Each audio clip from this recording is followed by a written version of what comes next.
So we work on our qualities. We need to have a feeling towards others, a positive feeling. Sometimes people do negative things to you, really, really nasty things.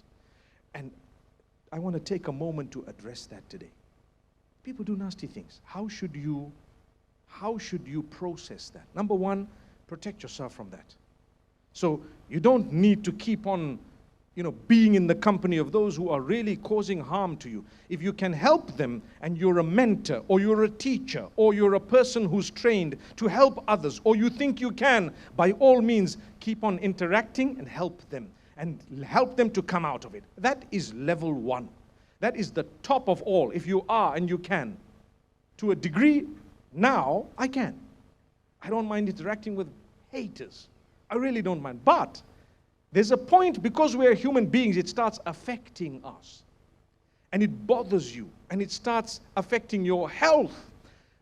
At that juncture, you need to know, together with seeking the protection of Allah from this type of behavior and these type of people, you need to step back. Because a believer is not bitten from the same direction twice. Why should I keep on hearing someone saying, you're stupid? You're stupid. And they look at you, you are stupid. And they keep looking at you and you're stupid. And you just say, tolerating, I'm a good Muslim. You'll start believing that. That's why we're taught not to tell our children such words. Don't ever belittle your kids. They start believing those words. They really start believing those words. So don't say that. Say good things to your kids. Empower them. If you want to correct them by all means. You must. It's your duty, but respectfully. That's what we're taught.